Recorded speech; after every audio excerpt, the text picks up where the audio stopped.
Hey folks, well, we have a bit of a surprise for you this week. We wanted to give you a chance to experience something fresh and awe-inspiring. So we decided to do an episode swap with the Veggie Doctor Radio podcast hosted by my friend, Dr. Yami. Some of you may already be listeners of hers, but for those of you who aren't, you're in for a real treat.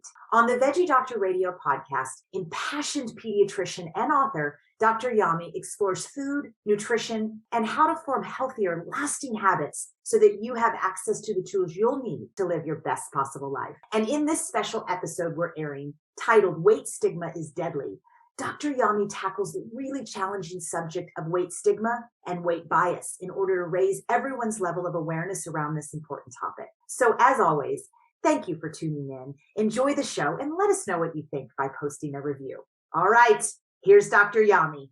Welcome back, veggie lovers, for another episode of Veggie Doctor Radio. This is episode number 200. Yay!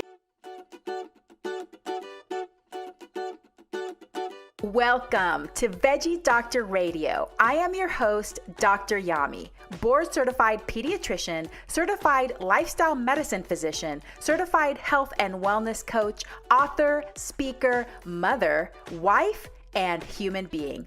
I passionately believe in the power of diet, habits, and mindset in sparking and sustaining well-being and joy in our lives. This podcast combines expert interviews and thoughtful monologues to explore plant-based nutrition, lifestyle medicine, parenting, mindset, and other exciting and fun topics. I hope that these episodes inspire you, uplift you, and equip you with the knowledge and tools to live your best life. Are you ready to get started? Let's do it. Can you believe it? I can't believe it. I want to thank you for being here, for being a loyal listener, but also to all the new veggie lovers, welcome. I am so happy to have you. Thank you for being here. This is why I'm here, because of you. And I know you're listening because we are now at over 613,000 downloads. Yay! I can't wait till we make it to 1 million. I'm going to have to do like a big giveaway of some sort. So thank you. I know that you're listening. I appreciate you. Thank you for writing into the show, yami@dryami.com. If there's something that you want me to answer on the show, a special guest you want me to have, I welcome it. So thank you. If you want to give me a little gift for the 200th episode, can you please share this with 2 people in your life? You don't have to share this specific episode. Share your favorite episode or just share the podcast with them.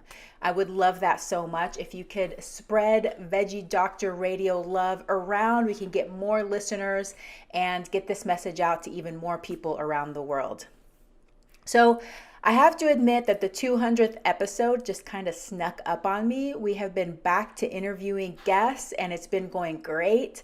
I am spending more time in the office and I'm able to fit in my weekly guest interviews and it's been going well. So we're on a little routine and it's been good. It's been flowing, but the 200th episode suddenly came up and I'm just like, I want to do something special.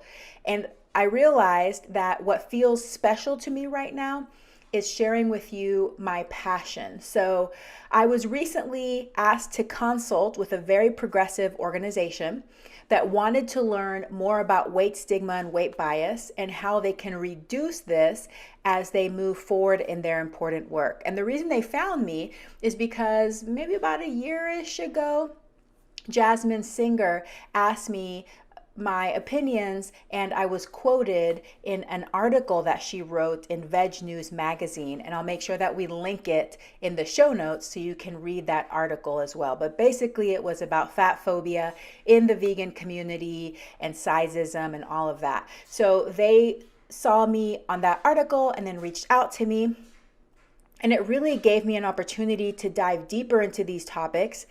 And wow, I've learned so much. I still have a lot to learn, but I am fired up. So this is a special episode and it's coming from my heart but it's not particularly cheerful. So I'm sorry about that.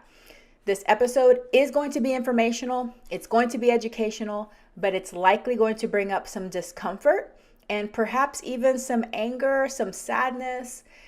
What I don't intend is for this to cause you to feel shame. Of course, I can't control whether you feel shame or not, but this is not the intention of this episode. I want you to leave the episode feeling empowered, ready to raise your level of awareness around weight bias and weight stigma, and start applying some of the tips I have at the end. I will also be doing a follow-up episode where I discuss healthism, health at every size, and other issues related to body size obsession. It's going to be a few episodes down the road because I do have some guest interviews lined up beforehand. But I promise I will be back with more and more resources. But before I move on to discuss this topic, I also want to let you in on some exciting news.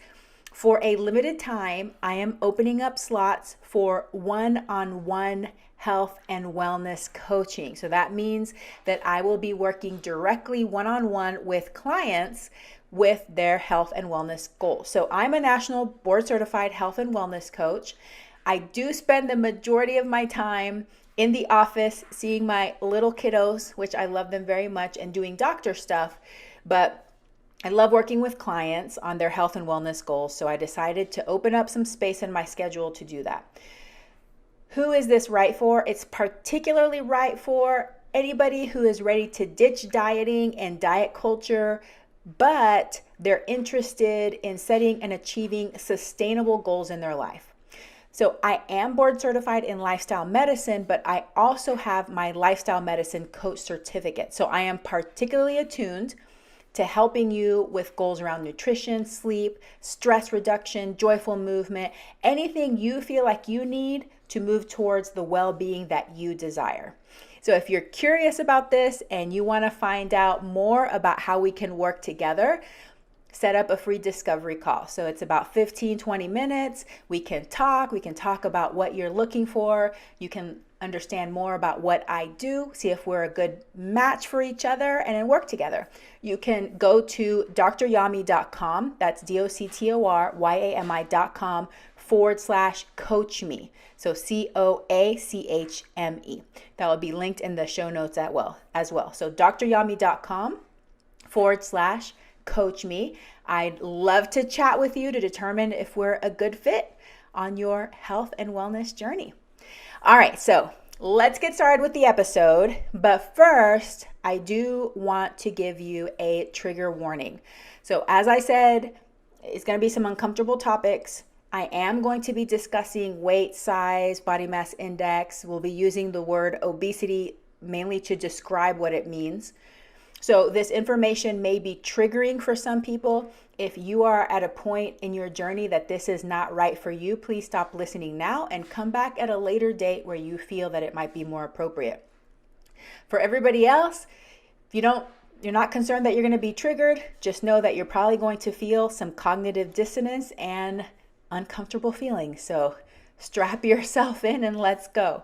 I also want to give a disclaimer, just so that you know where I am in my journey. So I'm at the beginning of this journey of learning more about these topics, how they apply to me, my patients, my clients, all my fellow humans. That being said, I don't identify as a fat activist, a fat liberationist, or a body liberationist, mainly because I don't know enough about those movements. So I can't claim to be one of those advocates at this point. I also don't have the lived experience of living in a body that is considered much larger than average. And I'm aware that I have many layers of privilege, and I'm also aware that I have a lot to learn. So I come to you from the perspective of a physician, health and wellness coach, a mother, and a woman of color that has struggled with their own disordered eating and body dissatisfaction for several decades. I'm also aware that we all have implicit biases, which may take some time to uncover. And that's where I want to go next. We are a product of our conditioning. So Social conditioning is the sociologic process of training individuals in a society to respond in a manner generally approved by the society in general and peer groups within society. So that means it's our cultural norms, cultural expectations, internalized beliefs, and it usually happens slowly over time. So we're not even aware that we're being conditioned. It includes how you grew up, what your parents told you to believe, how they acted about things. We learned from all of these things, our own experiences with our bodies, our own experiences with our eating, and what we perceive around us from society and culture. The reality about social conditioning is that it can be so deeply ingrained that it becomes normal and it seems natural and true.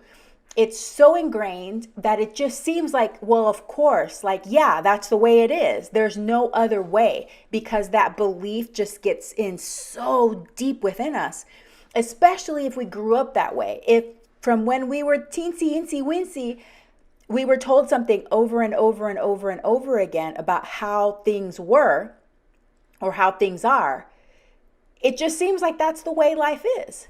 And for those of us that consider ourselves vegan, you already understand this. You understand that from a young age, we're conditioned to eat animals and told that that's normal and it's good and it's the only way to do things.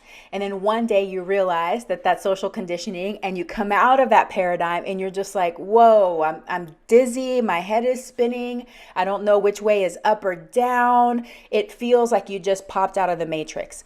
Well, there's all kinds of things we're conditioned about, all kinds of things. It's not just the food we eat, but it's how we look, and it definitely includes our body size, okay? So it takes deliberate work to detangle from our biases and to see things more objectively. And honestly, I think it's impossible to ever be completely free from bias. I guess unless we were a computer, but even computers have to be programmed by humans. So they, artificial intelligence probably comes with bias too. I don't know. I don't work with artificial intelligence, but I'm assuming if it's programmed by a human, it's going to have some biases in there, So I don't think it's possible to be ever completely free from bias. And hopefully that helps you, feel a little bit more like you can settle into your body and be like, okay, doesn't mean I'm a bad person. We're all in this together. And we'll learn how to try to separate ourselves from bias so that we're at least not causing harm to our fellow humans. So what I'm going to do now is I'm going to define a lot of terms, and I'm going to summarize research findings from data that I read and uncovered about weight stigma. And then I'm going to leave you with 8 things that you can start doing today, okay? So let's start with BMI. You've probably heard of this term, BMI. It's in the news, it's in the media, people talk about it, friends and family, they're always talking about it. What is it? So BMI stands for body mass index, and it is a simple calculation. It is a mathematical calculation that is the same for everyone, regardless of age, gender, ethnic group, what part of the world you live in. BMI is calculated exactly the same. So the calculation is weight over height squared. So in the majority of the world, it's calculated kilos over meters squared, but you can also change it to pounds over inches squared. So it was created by Adolphe Quetelet. Not sure if I'm pronouncing that right. I saw 2 different pronunciations for that last name. I'll just use Quetelet. In 1835. So Mr. Adolphe Quetelet was an astronomer, a mathematician, and a statistician from Belgium, okay? Nowhere in that sentence did I say that he was a doctor or even involved in healthcare. And his reason behind creating this index, which he called it something different that I did not write down, and I can't remember exactly what he called it, but he didn't call it the body mass index. That name was adopted later. So he created it to attempt to discover statistical laws governing the dimension of the average man. And the reason he wanted to do that is he wanted to gather as much data as he could so that he could determine the characteristics of the quote, ideal man. Man being a key word there because his work was all in men. Of course, it was 1835, okay? So at that point, men were probably seen as superior. I mean, I guess in some cases they still are to women, and so they didn't even study the women. They just studied the men. Believe it or not, his work played a key role in the eugenics movement because he started with this idea of like, how do we determine what are the dimensions? What are the characteristics? What is, if we were going to develop the ideal man, what is this person composed of? And so that's why his work was taken and used by other people in the eugenics movement. He was one of the first to apply statistics to social sciences, and he called it social physics, which is interesting because now we use statistics in social sciences all the time. So it's really interesting how science evolves, that, you know, there's people that think of doing things differently. And I'm sure at the time, he was like, yeah, this is a great idea. There is an ideal man, and let's determine what the ideal man is so that we can all be closer to the ideal man. The reason he created this index is because obviously people come in different heights. So if you're just looking at weight, that's going to be off. If you're just looking at height, that's going to be off. So he had to create this mathematical index to try to understand the body composition of a person and then put that into a normal curve. Okay, so you are able to take everybody's height divided, or weight divided by height squared, and then plot it on a normal curve, which you may have heard it called a bell curve. And then he can see what the average is in the middle and determine what the ideal man is, okay? So that was in 1835, and then over time they started applying it to other things, and eventually it was adopted in healthcare and medicine. One thing that I found interesting is that from 1960 to 2002, which we're now 20 years after 2002, believe it or not. I can't believe it. Anyway, so that was still 20 years ago. From 1960 to 2002, the average body weight in men increased by 24 pounds. That is a lot. And height increased by 1 inch. So that tells you that nutrition changed significantly between 1960 and 2002. And I imagine between 2002 and 2020, it's increased even more. So as you can see, this average BMI has definitely increased over time. But whenever you're plotting out the body mass index of people on a curve, it will never be a perfectly balanced normal curve, meaning that there's not going to be a middle and that there's going to be an even number on the right side and even number on the left side. It is always going to be skewed to the right. So what that means is that there's going to be a bigger tail on the right-hand side of the curve. And the right-hand side of the curve is where the bigger BMI numbers are. The left-hand side of the curve are where the smaller BMI numbers are. So you start in the middle, that's the average, mean, the median. And then you go out further and further from the center. And that's where you get people that deviate more from that central average, the median of the curve. So when I read about this in one of the studies, I had never thought about it this way. And you may still not understand it. And it's probably, if you do understand it, maybe you're not going to care, but it blew my mind. Okay. So the reason that the tail on the right will always be bigger, so it'll always go out further than the tail on the left, is because below a certain body mass index, you don't have enough fat on your body to survive. So on average, a BMI of less than between 13 and 16, depending if you're a man or a woman, is incompatible with life. Okay, so if you're below a certain number, it's going to be really hard for you to survive. You don't have enough mass on your body, namely fat, which is our storage organ, to survive. So I find that mind-blowing because we're always talking about the people on the right side of the curve and how they're going to die. Like, you're going to die, you're going to die, you're going to die. You know what I'm saying? But obviously they're surviving because there's a lot of people on the right side of the curve. You know, I'm not saying it's ideal. We're not arguing that right now, but I'm just saying that this is mind-blowing to me that I never thought about it that way. That below a certain BMI, your survival is very low. It's incompatible with life.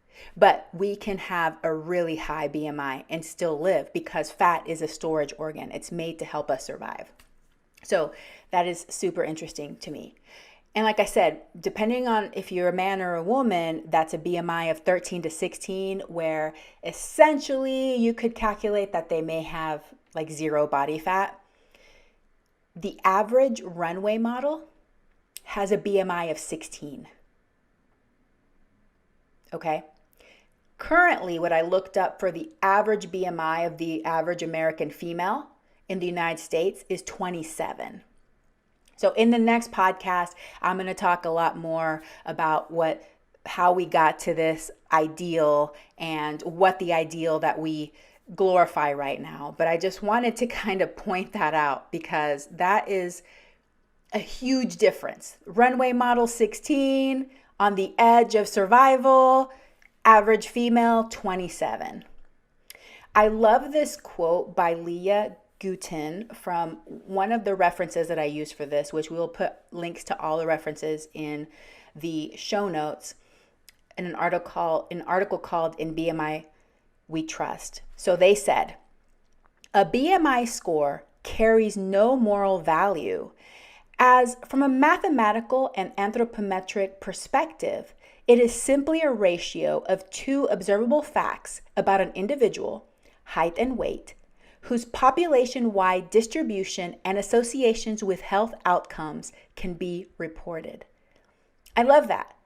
It is simply a ratio of two observable facts whose population-wide distribution and associations with health outcomes can be reported. Associations can be reported. Two observable facts. Yes, you have a height, you have a weight. That gives you a BMI. We've done studies where BMI is associated with things. Correlation does not necessarily mean causation. I love that quote. Let's move on. So that was BMI. Let's talk about the term obesity. In general, we think of obesity, or the thought of obesity in the medical community, is having an excess amount of body fat. The way that it is determined for the most part, the majority of the time, is simply from the BMI number. So they will take your BMI number and they will put you in a category, and the assumption is if you're in a certain category, you either have normal, low, or high body fat. And it's gone to the point, of course, where there's thousands of studies where they've looked at associations between BMI and health outcomes, okay? Just like Leah Guten said, associations can be reported, okay? So what are those cutoffs? So currently in the United States, and these are also the World Health Organization cutoffs, but not every country or every group or population has the exact same cutoffs, but this is what we use here. So over 30 is considered obese, and there's different levels of that. I'm just going to report the main one. 25 to 29.9 is considered overweight, 18.5 to 24.9 is considered normal, and less than 18.5 is considered underweight. Like I said, it's based simply on this ratio without taking anything else into account for the most part. The majority of doctors, majority of healthcare people, fitness professionals, personal trainers, all these things for the most part are just going to be looking at this number. Apps on your phone, okay? Like it's everywhere. You can calculate your BMI so easily. One study said that it is estimated that 31% of the population may be misidentified when BMI is used as a proxy for health, meaning that there's people that are in that quote normal range that they may have metabolic dysfunction. Okay, so they may have high cholesterol, they may have high blood pressure. Obviously, we know people like that, right? And then there's going to be people in the so-called overweight or obese category that don't have any of that stuff. They have more fat on their body, maybe, although I'd love to do a deep dive on the BMI sometime. That wasn't the intention of this episode, but there's a lot of things we can say about the BMI. Because the BMI is simply a ratio of weight over height squared, obviously, if you're a bodybuilder and you have a ton of muscle, your BMI might be high. But that's not the majority of people, because the majority of people aren't bodybuilders, okay? So I'm not making the argument that we got to throw BMI out because of that. But as you can see, it's not a specific thing. It's just a simple ratio, okay? And this study said 31% of people, 1/3 of the population, is going to be misclassified because of that. So we have to really take that into account when we're thinking about BMI. I want to take a moment to give you a point of clarification on the word fat. For the most part, the word fat, in regards to talking to our bodies, has a negative connotation. So we've said to ourselves growing up, or still currently, some people probably do this to themselves, I'm so fat, or speaking in a negative way. So this word of like, this person is fat or I'm fat has been stigmatized. It carries that stigma, right? However, there is a growing group of people that are trying to reclaim this word and destigmatize it. So the use of the term fat as an identity descriptor is being used increasingly by researchers and activists as a way to reclaim power, reduce shame and stigma of the word, and also as a form of protest, okay? So you're going to see people refer to themselves, their identity, as fat or a fat whatever, you know? And I see it almost as what pronouns people are comfortable or want for themselves, you know? Like if a person wants to identify that way, then that's their choice. And it also helps us normalize the term and destigmatize the term. I don't love the term just because I feel like it's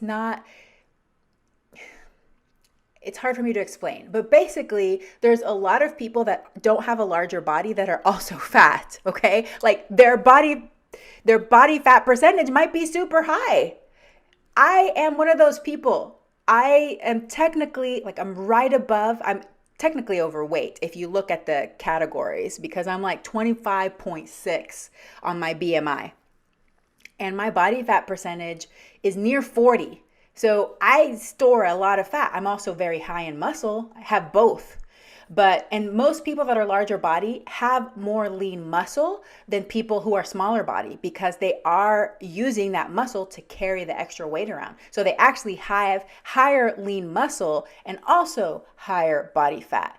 So I just think referring to fatness is not necessarily accurate, you know? But if people want to identify with that, then that's great. And then we need to accept it and respect it. And also just know that the term fat shouldn't carry stigma with it if, you know, we have it or we identify with it.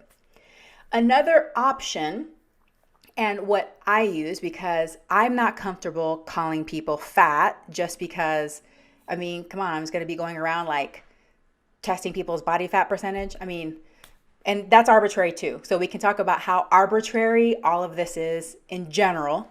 But another option is to use person first language, saying a person with a larger body. So that's generally what I use. And when I refer to people with larger bodies, we're talking about people that are beyond this norm of this bell curve that is obviously skewed to the right. And so that's a little bit of semantics there, but as you explore more and you're seeing this community, you're going to be seeing the word fat more. At the beginning, it's probably going to be uncomfortable. It's going to feel weird because we're used to using fat as an insult. You know what I'm saying? So just be aware of that. And I wanted to clarify that in case you weren't familiar with the way that that's being used. And I also think, just like pronouns, like I said before, if somebody wants to identify with fat, that's great. But I think I wouldn't just go around, especially if you're not a person with a larger body, calling people fat, thinking that you're going to destigmatize it, because the majority of people still have weight and size bias and have internalized bias, which I'm going to describe in a little bit. Okay, so let's move on. That was a big segue. Let's move on to weight stigma. So weight stigma, also known as size stigma, weight bias, weight discrimination, weight prejudice, fat phobia, and sizeism. So these are all terms that mean basically the same thing. It refers to the labeling, stereotyping, separation, and discrimination of individuals, populations, and organizations on the basis of weight or size. Stigma is a physical characteristic or character trait that marks the bearer as having a lower social value. And here we're specifically referring to people that have a larger than average body size. Common stereotypes and what it means to have this stigma, usually people carry these stereotypes, right, when they have this bias. So the common stereotypes are that people with larger bodies are lazy, weak-willed, unsuccessful, unintelligent, lack self-discipline, have poor willpower, and are non-compliant with treatment.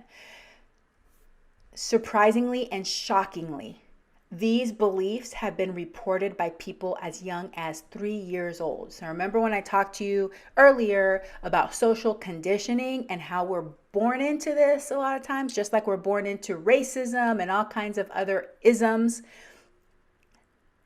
The size bias, the weight stigma is strong, and it starts young.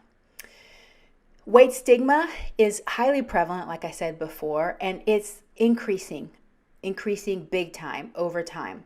Between 1995 and 2006, it increased 66%. Now, weight stigma is comparable to rates of racial discrimination in America.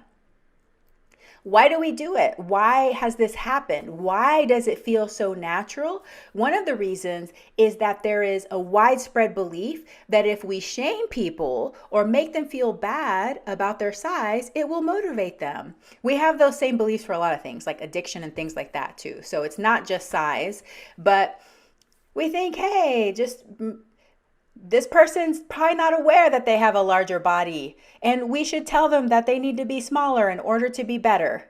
You know what I'm saying? So weight stigmatization is often justified as a way to motivate individuals to adopt healthier behaviors. But the foundational belief that we all have to have is that a person's weight is within their personal control. If we didn't believe that, we wouldn't do anything because we didn't think it could change anything, right? So we have to believe that this person has the capacity to change it. But ironically, we believe this especially for people in larger bodies. We treat people in larger bodies differently from people that are not in larger bodies. We believe that they cause their bodies to be a certain size, so they should want to and should be able to make their bodies smaller. So this is central to our common weight-centric approach in the United States. One research study was able to synthesize the weight-centric approach down to 6 core beliefs. So this they called the 6 tenets of a weight-centric approach. And I wanted to share this with you because it is so true. And I want you to really think about it. And every time you're reading something or judging something about weight, think about these tenets, okay? Number 1, weight gain is under individual control. Number 2, weight gain is caused by an imbalance in caloric intake and energy balance. Number 3, health status can be predicted by weight. Number 4, excess weight causes disease and early death. Number 5, methods for successful long-term weight loss involve modification in eating and exercise patterns. And number 6, losing weight will result in better health. Okay, so these are the beliefs that are core, that are necessary for this weight-centric approach, which is the common approach in our country. So let's talk about social media for a sec, because it is a big deal when it comes to weight stigma. It is estimated that there are now 4.62 billion people that use social media. 4.62 billion, okay? That's over half of the world. Social media may have both negative and positive influences on weight stigma, but I feel that the majority of people, they're going to be doing the negative influences because they're not going to be out there deliberately trying to curate this feed that gives them the positive benefits of social media when it comes to size and weight. They have found that the majority of comments directed towards individuals in larger bodies on social media expressed negative sentiment. And a study on YouTube showed that attacks on individuals of higher weight were twice as frequent as comments in their defense. And as you can see, if you're on social media, your feed is going to be filled with pictures of these lean, beautiful people that look perfect, that are eating their, salads and green juices, especially if you're in the health community and you follow a lot of the health influencers. I'm not saying that they're bad. None of this is bad. It's just the way it is, and we have to be aware of it, okay? So your feed is going to look like not the average America, okay? And maybe you're aware of that, but most people probably aren't aware of that because your brain starts to accept that this is the reality and this is the way it should be and this is the way I should be. The brain automatically starts to compare, okay? So that comparison can lead to body dissatisfaction. It can lead to dieting, and then subsequent binging and all of those things. In the next episode that I do on this topic, I'll talk more about that, about our ideals and comparison and all of that. But let's move on to medical weight bias. So what is medical weight bias? It is weight or size bias within the healthcare setting that can affect the medical treatment of an individual. Unfortunately, doctors are one of the most common interpersonal sources of weight stigma. They experience both implicit and explicit weight bias at the same rates as the general population. But really, if I had to guess, I think doctors probably have more bias, honestly, because we're immersed in this health world that says this BMI is bad and this BMI is good, and we have to do it all the time, and insurance companies force us to talk about it, otherwise you don't get reimbursed. So I feel that doctors probably have more weight bias than the average citizen out there. And I want to also differentiate between implicit and explicit bias, just so that you know what that means. So implicit bias means that you are unaware. It is unconscious bias. Explicit bias means that you are purposely doing this thing, so you're aware of it, okay? So implicit and explicit. Patients with higher internalized weight bias, and I'm going to tell you what that is in the next definition, are more likely to avoid healthcare, are likely to experience more judgment from their doctors and report less frequent listening and respect from their providers, as well as lower quality healthcare. These doctors that have this bias are likely to engage in less patient-centered conversations with people in larger bodies because they believe that they're lazy, undisciplined, weak-willed, have less respect for people in larger bodies, and may spend less time educating people about their health, may over-attribute symptoms to problems with body size, and are less likely to refer or prescribe medications beyond advising weight loss. This is so common, and me working with clients and talking with people that have larger bodies, this happens all the time. And what happens when doctors are biased in this way, and it doesn't mean a person is bad because it's a bias, and a lot of the times it's implicit, right? So you don't even realize you have it. But what happens is that you discount symptoms and you say, well, that's obviously just because you're too large. So your knee pain is because you're too large. So there's so many stories of patients that were told, just go lose weight, go lose weight, go lose weight. They had massive tumors. They had real medical problems that could have been addressed earlier so that they could have less pain and better quality of life. So this bias hurts patients. But I'll take it a step further and say that it hurts every patient, whether they're in a larger body or in an average size or lean body.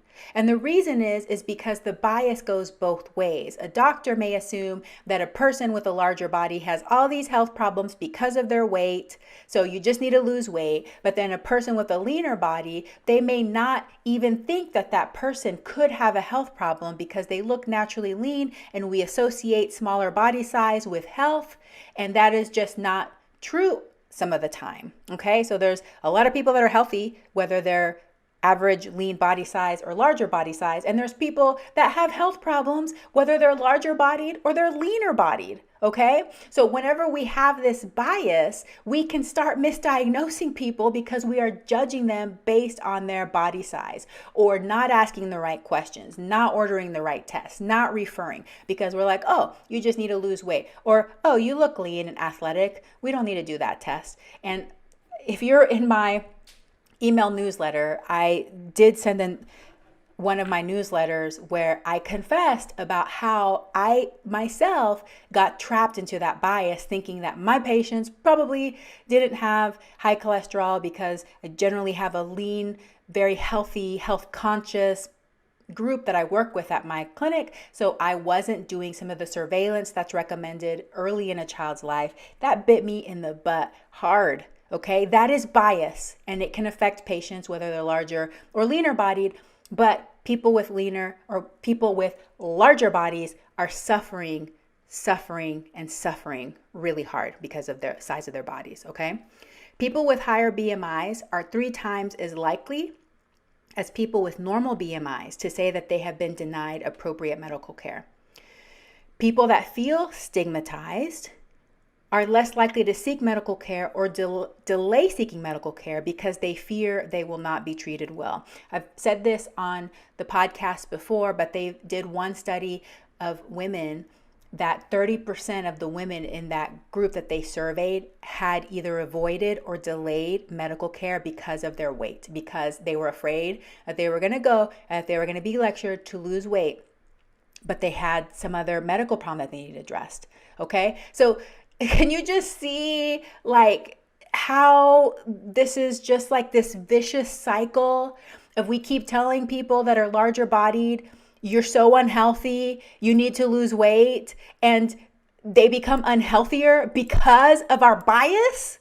They may not even have been that unhealthy to begin with, but because of this bias, now they're not getting diagnosed, they're not getting treated. And so, yeah, now it's like the self-fulfilling prophecy of all of these people with larger bodies will be unhealthy because they can't even get proper medical care. As you can see, I'm very passionate about this and I get a little angry, okay?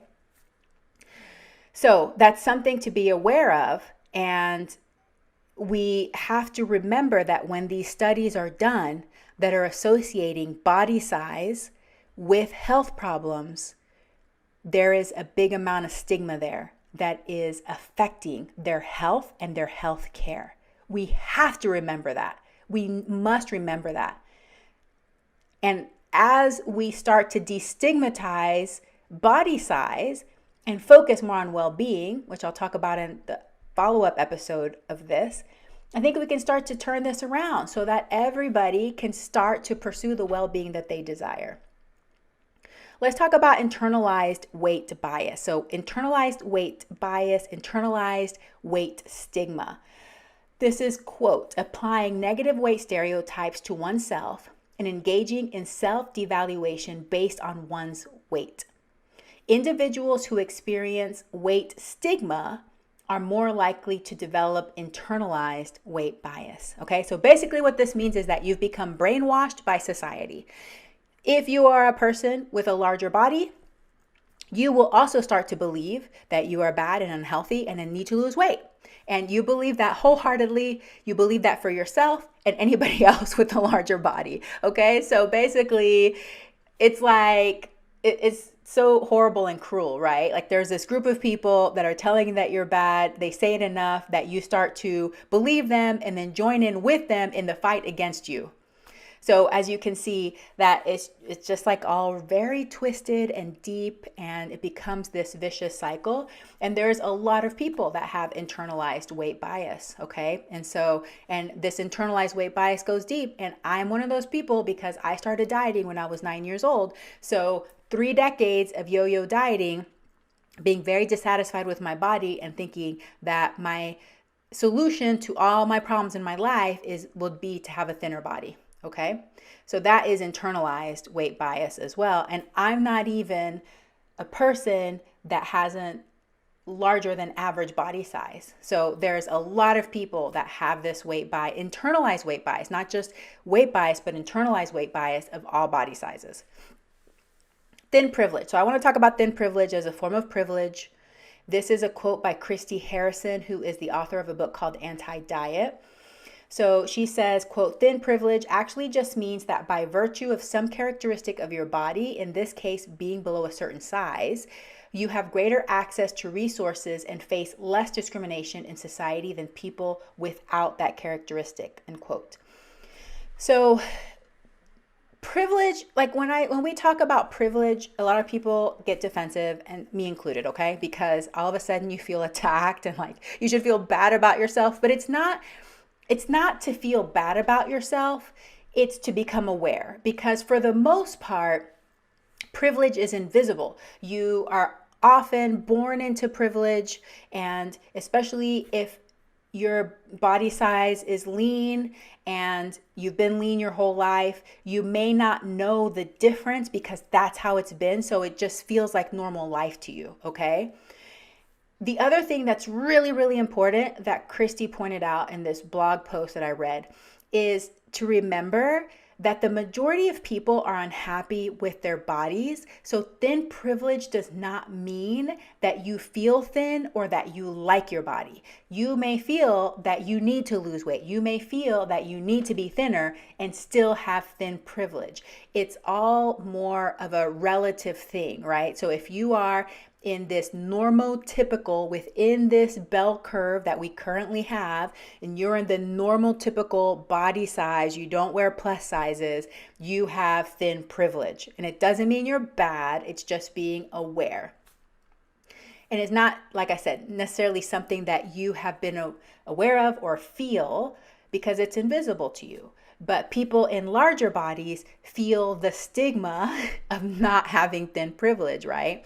And also, you can probably find people that used to have a larger body that now, through weight loss measures or whatever happened to them, they became smaller, leaner, and they experienced the shocking, stark contrast of thin privilege. I've read lots of these stories, and it's hard for people. It's really hard for people when they experience this because they realized that they were not imagining things. And now I feel like crying because I just can't imagine having that experience of all of a sudden you are in a smaller body and people are doing all this stuff for you that they never did before, you know?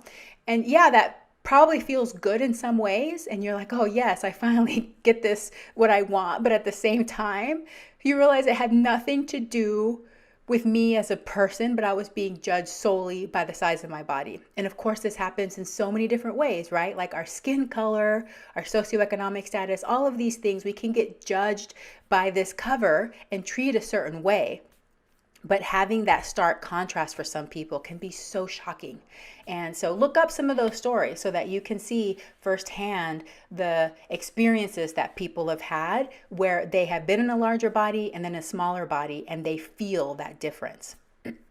Okay, so let's talk about how weight stigma and discrimination affect body size. And I can't believe I've been talking for 47 minutes.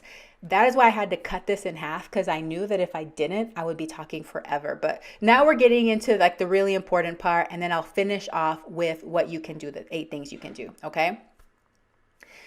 So as you can see, people in larger bodies face immense stigma. It's very prevalent, it's pervasive, it affects the people they trust the most, like people out in the world that they respect, but they're physicians and healthcare providers, okay? So it's all around. And it's stressful. Studies have found that weight stigma, weight discrimination leads to elevated cortisol levels. They have been able to directly measure this. Your stress hormones increase based upon the amount of stigma you are perceiving. People that experience weight stigma are more likely to have mood disorders such as anxiety, depression, body image dissatisfaction, and negative self-esteem. People that perceive weight stigma are also likely to avoid exercise, have maladaptive eating, meaning disordered eating, like binge eating, those kinds of things, increased calorie intake, and increased likelihood of binge eating. Okay, so does this make sense to you? If you're really stressed out because people are treating you badly because of the size of your body, does it make sense to you that you might cope with something that you already have available to you, like food? I mean, it makes sense to me because that's one of my favorite coping mechanisms is eating. I've been able to unlearn that habit more and more over the past few years, but that used to be my number one way. Like I was the only method I had to cope. And for some people, it may still be. It's very common. It's a very common coping mechanism for people in all body sizes. It just happens that for these people that experience weight stigma, they do the same. So youth that are exposed to weight stigma are more likely to binge eat and also engage in less physical activity. Weight stigma is significantly associated with greater disordered eating, sleep disturbance, and alcohol use, even after controlling for BMI, okay? So this is so important because people might say, well, yeah, if you're bigger, then obviously that's the way you are because we have all these stereotypes, right? So you're gonna eat more and you're not gonna exercise, but they have found these associations even controlling for BMI, meaning that there's people that might be within this normal curve, but if they perceive that they're being stigmatized for their weight, they develop these behaviors, meaning that the behaviors are developing likely from a stress response due to the stigma, the discrimination.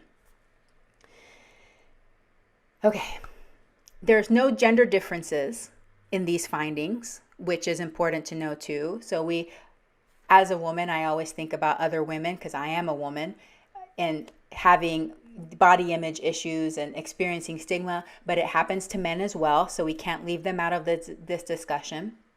What's really heartbreaking is that people who reported experiencing weight discrimination had a 60% increased chance of dying independent of BMI.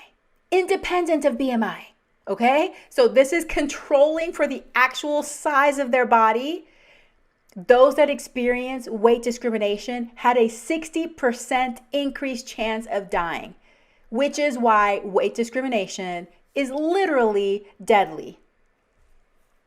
The mere perception of being overweight, even among those with a quote normal body mass index, is prospectively associated with unhealthy blood pressure, CRP, which is an inflammatory marker in our blood, cholesterol, and blood sugar levels.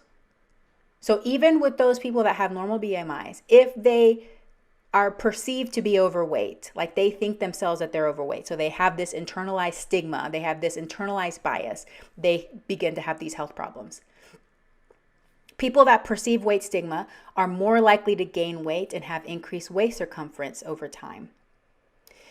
And back to the social media, when we talk about weight stigma and weight discrimination, when we are exposed to thin, idealizing ads, it results in greater dislike of people that are above a certain body size, which I'm going to put in quotes, overweight and obesity. So when we're exposed to these ads that show lean people, which is like all the ads pretty much, right? We start thinking that people in larger body size, they're not in that category. So we start to dislike them already, and that's probably implicit. Like you're not thinking in your head, oh, I don't like people that are large. It's just this thing that you're starting to associate. And also exposure to these thin, idealizing ads creates lower body satisfaction in body and weight body shape and weight for people that are watching the ads, okay? So it's affecting you negatively regardless. It's making you more biased and it's making you feel bad about yourself. So it's one of those things that I'll address in a second. Now, what's really interesting is that I found out this stat about federally protected categories in the UK and in the US, and weight is not a federally protected characteristic in fair employment laws. People with larger bodies are more likely to face employment discrimination based on body size. Women with larger bodies are paid less on average. And then what is particularly disconcerting is that there's a greater percentage of people with larger bodies in already marginalized groups, such as ethnic, racial groups, socioeconomic status, immigrant status, meaning that they may face multiple stigmas on a day-to-day basis. So if you can imagine an economically disadvantaged immigrant woman of color who's a single mother and also has a larger body size, imagine how many levels of stigma that person faces and how much stress and cortisol they're experiencing just trying to move through their life on a day-to-day basis. And in the follow-up episode, I'll talk about food insecurity and some of the very interesting correlations with food insecurity. So that stress level is probably really high, which is increasing the risk for all of these other health problems: blood pressure, cholesterol, blood sugar levels, all of these things. Okay, that was a lot. How are you feeling? Take a deep breath. I'm going to take a deep breath. Okay, let's center ourselves and let's talk about what are the things we can do. There are things that you can do starting right now, starting today. So I'm going to give you 8 suggestions for how you can be part of the movement to destigmatize body size so that we can start to normalize different body shapes and sizes and cause less harm to our fellow human beings. Okay, so what can you do as an individual? Number 1, acknowledge and become aware of your weight and size bias. That's number 1, the first thing we need to do. And know that because there's a lot of our biases that are implicit, they're subconscious, you're not going to be aware of it right away. So really thinking about things, really noticing how and why you do things, the little subconscious things that are happening in your brain when you're looking in social media, etc. So first, acknowledge that you have bias. Yes, we all have it. Don't feel ashamed. It's just part of life. And then become aware of these biases. Number 2, stop commenting on and referring to people's body size. This takes practice. It's not easy because one of the ways that we congratulate people is by telling them, oh my gosh, you look so good. Have you lost weight? What are you doing? You look so trim, so this is rewarding. It's like feeding into the machine, right? Like, when I talk about watering the flowers and not the weeds, well, we're like watering, we're giving more oomph. We're giving, that support and encouragement to the weight bias when we do that, okay?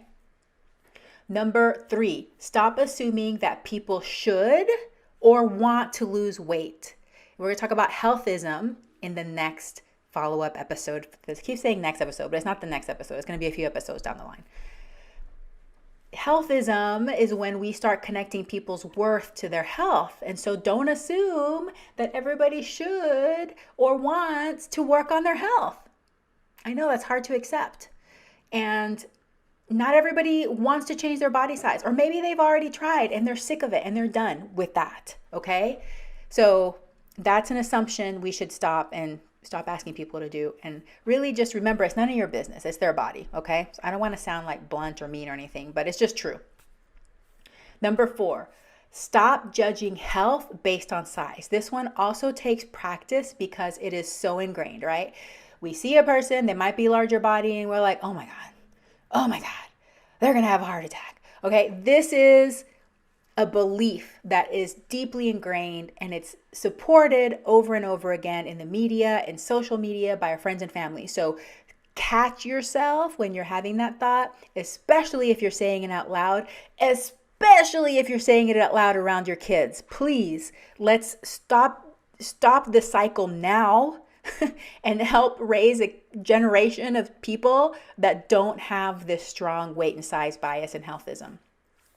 Number 5, stop medicalizing body size, which is why I have been training myself to stop using the terms overweight and obese, because it's just based on this number, okay? I'd rather talk about a person's habits and behaviors. And if we do labs, whether they have high cholesterol, they have high blood pressure, they have high glucose, these are objective truths from that individual. It's not based upon this calculation. So really the other health characteristics are more important because we can target those. We can do things for that. We can change habits and behaviors. We can move more. We can eat more fruits and vegetables. We can give medication if we need to for some conditions. Okay, so let's stop medicalizing body size. This is to everybody, but especially my healthcare providers out there. I know this is hard. I mean, this is not black or white, but we need to have discussions about this. Okay. 6, redirect and interrupt conversations that focus on body size and or dieting. I've talked about this before. It's called fat talk. So whenever everybody's sitting around, oh my God, I'm going on spring break. I'm so fat. My stomach is so big and I just need to go on a fast. You know, ladies, I'm going to go on this 5-day fast. Change the subject. Say like, oh, hey, are y'all's kids playing soccer? Or why don't we, let's go for a walk, or let's do, just interrupt, change the subject. Let's start redirecting this. Or even if you're close with these friends, be like, hey, can we stop talking about diets? Can we stop talking about body size?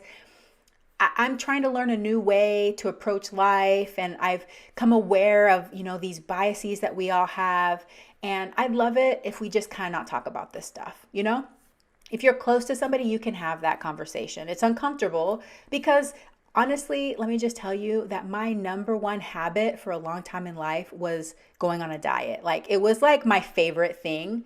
And I wanted to talk about it all the time because as you can see, I love talking. So whatever I'm doing, I want to talk about it. So I was probably like the number one fat talk, diet talker in the world. So that took me a lot to unlearn that. And it took me a lot to unlearn referring to people's body size. And I'm not perfect, and you're not going to be perfect either, but let's practice it, okay? Number 7, avoid the terms overweight and obesity. And this one's going to be hard, and maybe you don't agree with me, but that's what I'm doing. Because remember, it's based upon a simple calculation. And 31% of people, it's meaningless. What does it mean? What does it mean? Okay? So let's just stop using it. Maybe if you're a doctor and you're not comfortable stopping using it, everybody else should, because the rest of us, if we're not acting as doctors, we don't need to be using it. Okay, last one. Follow fat activists, body liberationists on social media, and diversify the body sizes in your feed. So purposely start looking for people to follow that you're going to see a representation of real, actual people living life in this world. I encourage this for different ethnic groups, different skin colors, because it helps us see the reality of our world. We're less likely to have this stark difference in comparison that is going to make you unhappy and make you feel bad about yourself, but also is going to reinforce your bias, okay? So this is the part where you have to be deliberate about social media. Another option is just to get off of social media. For some of us, that's not possible because it may be part of our careers and what we do or whatever. But for others, especially if you struggle with your body image, especially if you're really concerned about these issues, take a break and see how you feel when you're not on social media. Do you feel better about yourself? Are you able to make choices that are aligned with sustainable habits that support your well-being instead of feeling like some external thing because you feel like you need to control your weight? Okay, so those are the 8 things. Let me say them again. 1, become aware of become aware of and acknowledge your weight bias. Number 2, stop commenting on, referring to people's body size. Number 3, stop assuming people should or want to lose weight. Number 4, stop judging health based on body size. Number 5, stop medicalizing body size. Number 6, redirect and interrupt conversations that focus on body size and or dieting. Number 7, avoid terms like overweight and obesity that categorize people based upon their body size and medicalize their body size. Number 8, follow fat activists, body liberationists, diversify your social media feed. I'm going to leave you with a few resources. There is a book called Body of Truth by Harriet Brown. I did a podcast episode with Harriet. It was great. I cannot remember the number, but we'll link it below. But the book is really great. Body of Truth also goes into some of these things like BMI and all of that stuff. I found one vegan fat activist that identifies as a fat activist. The account is @FatVeganVoice. I did not write down their name. That is my mistake, but we will link it in the show notes as well. So if you want to follow them. And then there's some organizations that you might want to look into. Association for Size, Diversity, and Health, National Association to Advance Fat Acceptance, and Council on Size and Weight Discrimination. So these are organizations that are actively working on these issues when it comes to weight discrimination, size bias, etc. And finally, there is a psychological test that I recommend you take. I was surprised by my results, but then I realized I shouldn't have been surprised because we all have implicit biases we're not aware of, okay? So this test is called the Harvard University Implicit Attitudes Test on Weight Bias. The Harvard University Implicit Attitudes Test on Weight Bias. And it is like a classical psychological test where you're like pairing things. It's really cool. But we'll put the link to it if you have time. It takes around 10-ish, maybe 15 minutes at the most, probably around 10 minutes. And then it'll give you results and compare you to everybody else that's taken the test. And it's really cool. So we'll link that in the show notes. I will link all the articles that I used to create this episode today so that you can read them yourself, because there's a lot more details. And I have gone over an hour and I could go more. But there'll be another follow-up episode where I'll discuss some more topics that are relevant to this. I appreciate you. Happy 200 episodes. Like I said, please share this episode with 2 people. If you want to give me a little gift, I would appreciate it. And if you're curious about doing one-on-one coaching, go to dryami.com, spelled out, /coach me. Thank you, veggie lovers, for hanging in there with me. I hope that this was educational, and I hope that you're feeling empowered and that you have some things that you can do. If you like this episode, I want to know. If you have ideas for other episodes, please reach out. Thank you so much, and have a very plantastic day. Hey, veggie lover. I hope that you loved today's episode. Will you take a second and do me a huge favor? Please subscribe to my podcast so that you never miss an episode. You're the reason I'm here, and I want to share it all with you. Thank you for listening, and have a plantastic day. Hey, folks. Okay, back by very popular demand is our plant-powered plate fridge magnet, which you are going to receive for free if you leave us a rating and a review on whatever platform you're listening to this podcast on. So here are the details. Just write your quick review. Does not need to be long, does not need to be a whole story. Just be honest and speak from the heart. Then take a quick screenshot of the review you wrote and email it to us at podcast@switch4good.org. That's podcast@switch4good.org. And include your mailing address so we can send you a power plate. We are doing this because the more reviews we garner, the higher we go in search results, which means more folks will learn about our podcast. So the power is in your hands. Leave us a review, and zoom, your power plate arrives at your doorstep. So thank you so much for tuning in today. If we helped you in any way, then click the subscribe button and let's keep hanging out together. We have so much more to share with you. And And if you need more information on actually making the switch for good, please visit us at switch4good.org for loads of info. And you can subscribe to our mailing list where you will receive all sorts of super cool gifts, discount codes to our very fave dairy-free products, and a lifetime of powerful health tips. So join us on the journey to Switch for Good. This is the future.